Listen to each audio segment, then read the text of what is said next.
Hola, muy buenos días a todos. Hoy es martes, día 16 de abril, y estamos en la semana tercera del tiempo de Pascua. Cristo resucitado se hace presente en medio de nosotros, llenándonos con su luz, con su amor, con su alegría. El Evangelio de hoy continúa siendo Juan 6 y es del 30 al 35. La gente sencilla pide signos a Jesús y así como provocándole, le dicen que Moisés sí había hecho signos. El maná que proporcionó a los suyos en la travesía del desierto. Así ha construido literalmente la escena el evangelista para dar lugar a continuación al discurso de Jesús sobre el pan de vida, el pan verdadero. Todo el discurso siguiente va a ser como una homilía en torno al tema del pan. El pan que multiplicó Jesús el día anterior, el maná que Dios dio al pueblo en el desierto y el pan que Jesús quiere anunciar. La frase crucial es una cita del Salmo 77, 24. Les diste pan del cielo. Lo que cantábamos antes en latín, en la bendición con el Santísimo. Panem de cielo prestidistieis. Les diste pan del cielo. Se establece el paralelismo entre Moisés y Jesús, entre el pan que nos sacia y el pan que da vida eterna, entre el pan con minúscula y el pan con mayúscula. A partir de la experiencia de la multiplicación y del recuerdo histórico del maná, Jesús conduce a sus oyentes hacia la inteligencia más profunda del pan que Dios les quiere dar, que es Él mismo. El mismo Jesús. Si en el desierto el maná fue la prueba de la cercanía de Dios para con su pueblo, ahora el mismo Dios quiere dar a la humanidad el pan verdadero, Jesús en el que hay que creer. Siempre es parecido el camino. De la anécdota de un milagro hay que pasar a la categoría del yo soy, aquí al yo soy el pan de la vida. El pan de vida. Nosotros tenemos la suerte de la fe e interpretamos claramente a Jesús como el pan de la vida, el que nos da fuerza para vivir. El Señor, ahora glorioso y resucitado, se nos da Él mismo como alimento de vida.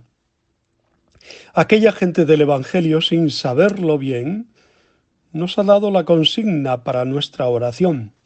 Podemos decir como ellos, en nombre propio y de toda la humanidad, Señor, danos siempre de este pan. Y no solo en el sentido inmediato del pan humano, sino del pan verdadero que es Cristo mismo. Pero los cristianos no nos tendríamos que conformar con saciarnos nosotros de ese pan. Deberíamos distribuirlo a los demás. Deberíamos anunciar a Cristo como el que sacia todas las hambres que podamos sentir los humanos.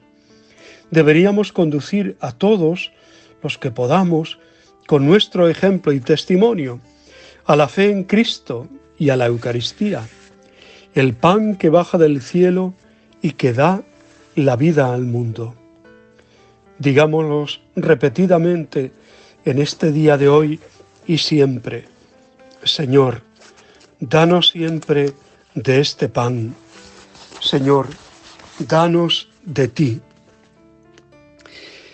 Él es el alimento verdadero que nutre de libertad, esa libertad que fácilmente desposeerte para darte totalmente, porque ya no sientes ni hambre ni sed de otras libertades o de otros deseos, ¿no?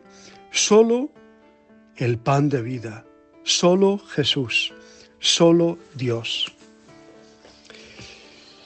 Hoy la Iglesia celebra, entre otros santos, la memoria de Santa Bernadette Soubirous.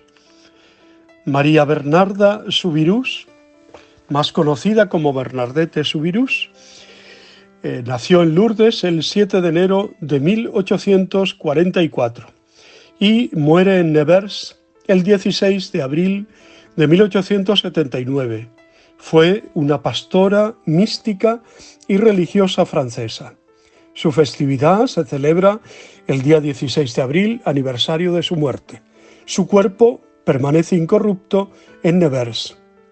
Una serie de 18 apariciones marianas que Bernardita Soubirous afirmó haber tenido en 1858 en Lourdes, y los milagros que la sucedieron terminaron por conferirle fama mundial ya en el momento de su muerte.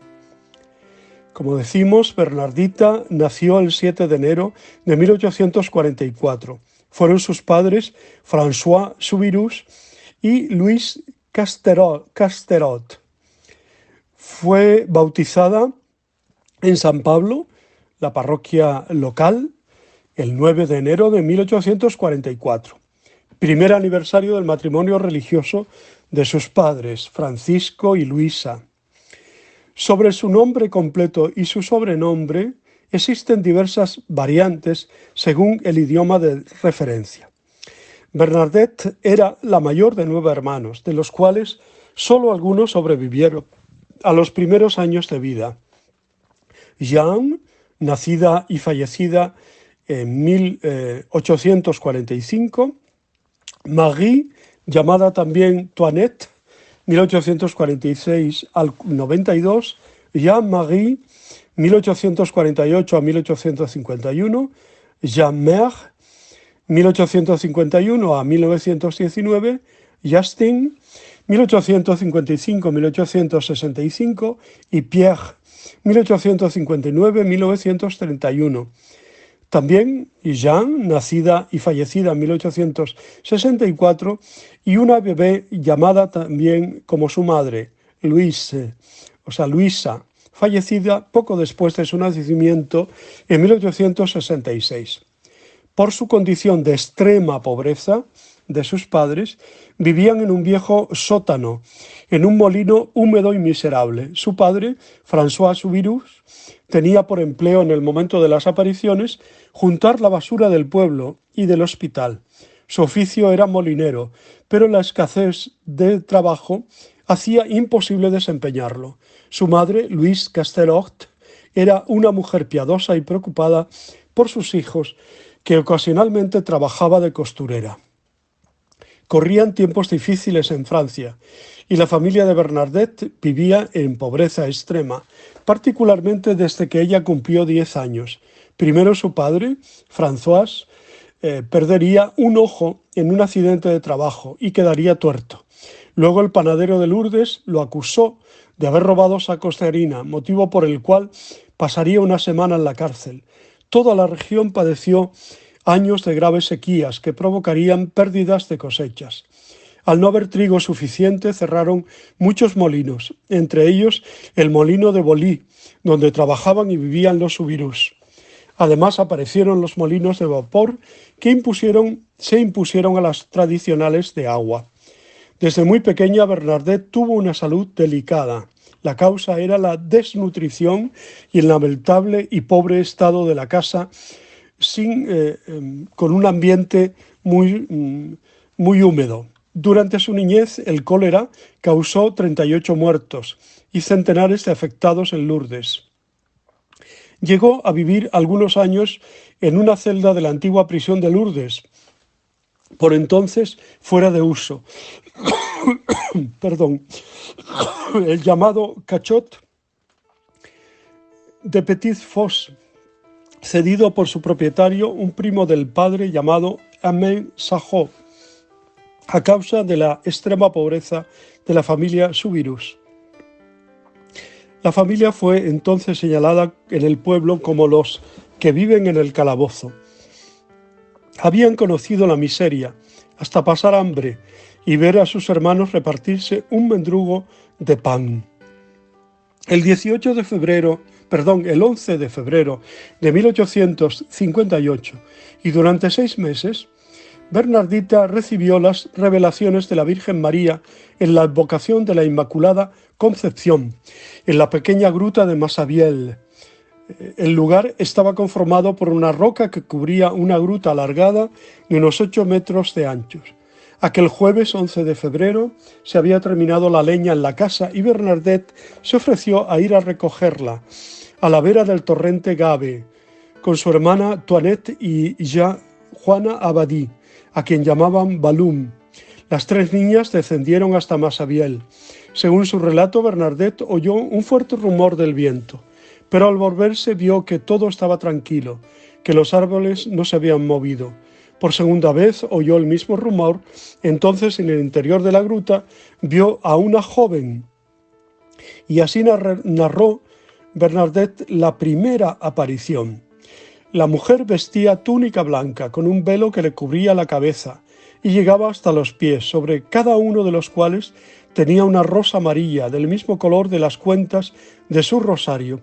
El ceñidor de la túnica era azul. Tuve miedo. Después vi que la joven, la mujer, seguía sonriendo. Eché mano al bolsillo para coger el rosario que siempre llevo conmigo y se me cayó al suelo. Me temblaba la mano, me arrodillé. Vi que la mujer se santiguaba. Hice la señal de la cruz y recé con ella. Mientras yo rezaba, ella iba pasando las cuentas del rosario. Terminado el rosario, me sonrió otra vez. Aquella señora no me habló hasta la 3.ª vez.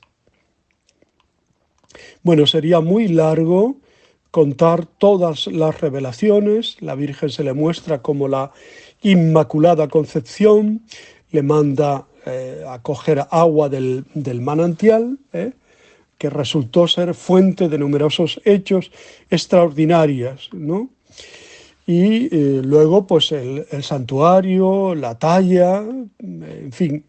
Ella, tras las apariciones, a partir del 15 de julio de 1860, Bernadette fue acogida en el hospicio por las religiosas hermanas de la Caridad de Nevers. Bernadette dejó la casa y permaneció como enfermera 2 años antes. En agosto de 1864 solicitó ser admitida en la comunidad de hermanas. Comenzó el noviciado, ¿no? Y allí permaneció pues, durante todo el resto de su vida, ¿no? Hasta su fallecimiento, que ocurrió por tuberculosis. Y poco tiempo antes de morir llegó un obispo que iba camino de Roma. Bernadette escribió una carta al Papa para que le enviara una bendición. El obispo llevó la carta a Roma y al regresar de la Santa Sede le trajo una especial bendición de León XIII y un crucifijo de plata que le enviaba de regalo. Era el 15 de abril de 1879. Toda esa semana Bernadette había sufrido mucho por las llagas de decúbito. Al día siguiente, el 16 de abril de 1879, con apenas 35 años, murió a las 3:15 de la tarde. Sus últimas palabras fueron: «La he visto otra vez, qué hermosa es, madre, ruega por mí que soy pecadora». Bueno, pues esta es la vidente de las apariciones de Lourdes, ¿no? Se considera a Bernadette Soubirous como una mística cristiana. Su espiritualidad se basó en una santidad cotidiana, carente de estructuras complicadas, sin ideologías ni discursos, con mucha sencillez, con mucha humildad y con el rezo sencillo del Santo Rosario. Ella nos invitó a acercarnos a la Virgen de Lourdes, a la Virgen, la Inmaculada Concepción, que nos cura, que nos sana, que nos protege.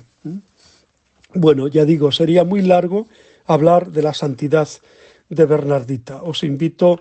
Les invito a buscar en cualquier buscador, por ejemplo de internet, poniendo su nombre y ahí leyendo pues más en profundidad la vida de esta santa tan cercana, tan querida. A ella nos encomendamos especialmente en este día de hoy y encomendamos particularmente a todos los enfermos.